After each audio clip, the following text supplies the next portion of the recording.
We've got a debate on our hands, ladies and gentlemen.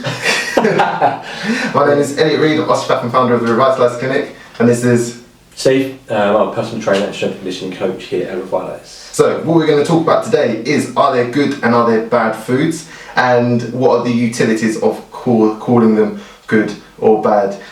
So obviously Steve's going to give his approach as a personal trainer, strength conditioning coach. I will give my perception, I suppose, based as an osteopath and a bit of personal training and general knowledge of fitness and psychology and that as well. So after you, Steve, should we call foods bad or? No, so in my experience, I think the psychology around how we label things is a lot more powerful than people think it is.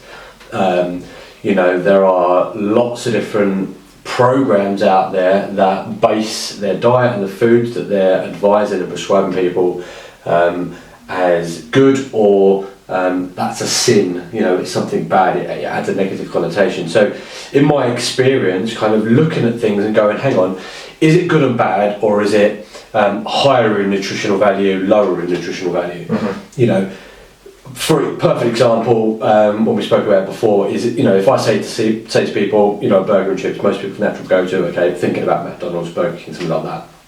If we've got a McDonald's, and then we've got the same concept but homemade, you've got your own ingredients, fresh vegetables, create the same dish, what's the difference, what's good and bad? Most people are going to say, okay, well the McDonald's is bad and the homemade is good.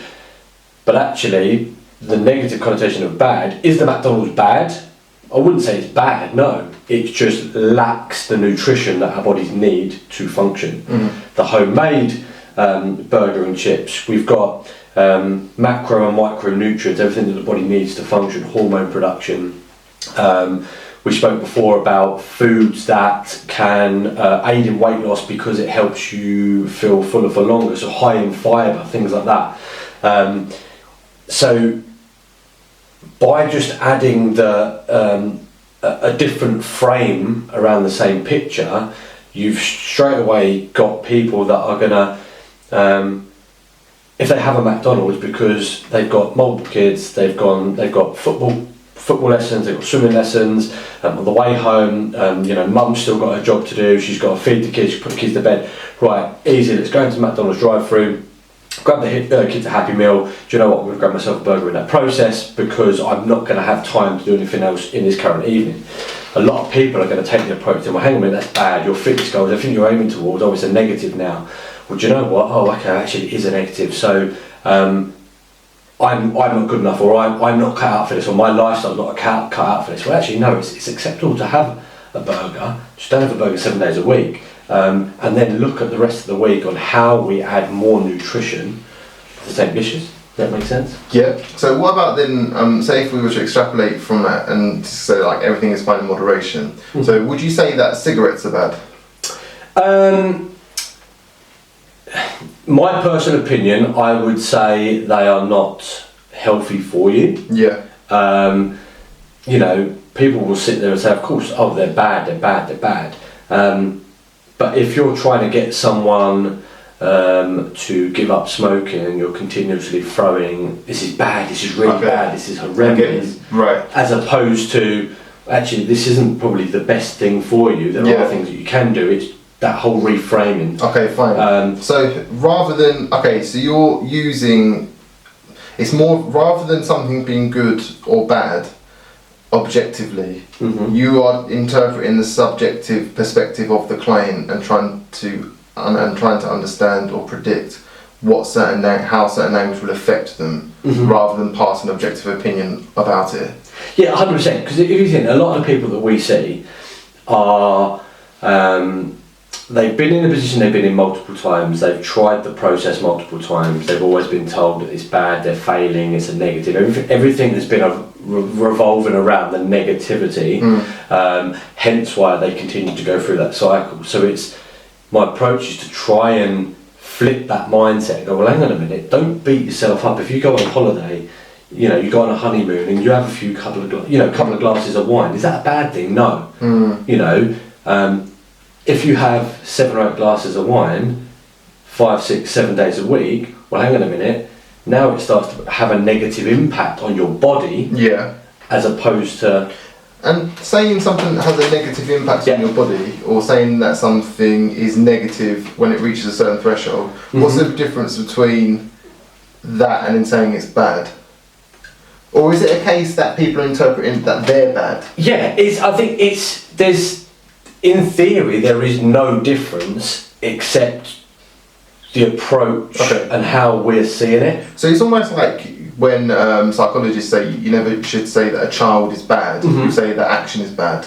The action is bad, and actually you're then starting to look at reasons why, or things that you could do as an alternative and things like that. And it's framing things in a way that the person, the client, is going to be able to take positives out of the situation, and it never comes back to them being a bad person. And do you know what? I'm not made out for this, so I'm just going to give up. You know, I imagine for yourselves on a rehab perspective, there's going to be people that struggle with maintaining that rehab process. You know, and you know, knowing you as well as I do, you know, you're never going to approach it by starting to tell those clients that they're bad people, or they're bad, or they're just not out for it. You're going to find a different way to frame it in order to make it suitable for them, in order to create balance. Because you understand, some people are not going to be able to spend an hour a day doing X, Y, and Z. Well, I think what's maybe different with pain is that pain is expected to be short term, or pain creates such discomfort that someone is highly motivated to, almost like it would be the equivalent, I suppose, if every time someone has a creamy hot drink or a Mars bar, they got lower back pain, they probably stop doing it, which is then the reason why I think people are more motivated in pain to do their rehab. Quite a powerful driver. Because you're getting negatively reinforced every time. The difficulty is with, I suppose, diet is that, first of all, the so-called negative reinforcement, whether that is a lack of fitness, difficulty going up and down stairs, how that person feels in themselves or perceives themselves, the effect of that is far more long term. So then there's not a clear relationship between their diet and how they look, or it's a much longer term. It's as you said, I think you see it a lot where people have kind of gone through the cycle multiple times, and it always comes back to them really kind of being hard on themselves, because they don't know how to process that, and they don't actually know that they can do this, and it doesn't mean it's going to have the most positive outcome and influence on them at that current moment in time, but it is okay. And it's trial and error. You know, people need to make mistakes. People need to try new things. They need to get themselves into a routine and a structure where if something doesn't quite go their way, they don't quite do something that is necessarily the most positive thing for them, that, well, actually, that's not the end of the world, that's not the end of the road. What could I do about it next time? I wonder if that's also motivating the language choices that you make, because you're talking more about a relationship with food rather than food being a remedy. So, like, for example, if eating good food, or so-called good food, led to an immediate reduction in weight or an immediate reduction in pain, or how someone, or increase how someone's feel, you probably say that's good. And you probably then say that the bad foods are the one that make you feel the opposite way. But because it's so long term, much like all relationships, good relationships are long term, and there's foundations and frameworks to make them long term, then that makes more sense to me as to why you would avoid using the term good or bad. But then, do you ever find that some people need such clear objective frameworks that you end up saying avoid these foods and keep these foods in? So I think there are, again, and every client's different, and there are going to be certain moulds that won't fit that kind of layout, and I think it's then myself kind of shifting my approach, but still with the same goal in mind, and finding common ground, finding a way to find that balance point, i.e., you know, trust is a good one. You know, I'm trusting the client to do something, they're putting their trust in me, so then it's going, okay, well, hang on a minute, you need this is kind of my approach, well, where's that middle ground where you feel like you can buy into the approach that I'm trying to teach, but at the same time you're not compromising on the way that you think and kind of approach things. So it's, again, it then kind of comes down to me, you know, and learning, and you know, you're never going to get everything right, but again, I think that's where, as a personal trainer, strength and conditioning goes, so imagine yourself as an osteopath and a practitioner, it's being open to learning as well. And the more clients you come across, it's like, okay, how could I approach the same situation as I have been with X, Y and Z, but in a different way? Well, it's going to be a debate, it ended up being more of a discussion. Yeah, well, I like it because it's, again, it's it's nice seeing different ways of thinking, and as I said, you know, it's very easy for everyone to get quite narrow-minded at different times about certain tasks, but again, I think the key is staying open-minded and go, well, this is my philosophy, this is my approach, and actually, are there things that I can learn that could help push that one down the line? Absolutely. And if anyone watching wants to get in contact with you, Steve, and book in a session, how can they get in contact with you? So you just contact Revitalize Clinic. We can book in for a free consultation. Said it's free. Come down, have a chat. There's no obligation to book anything.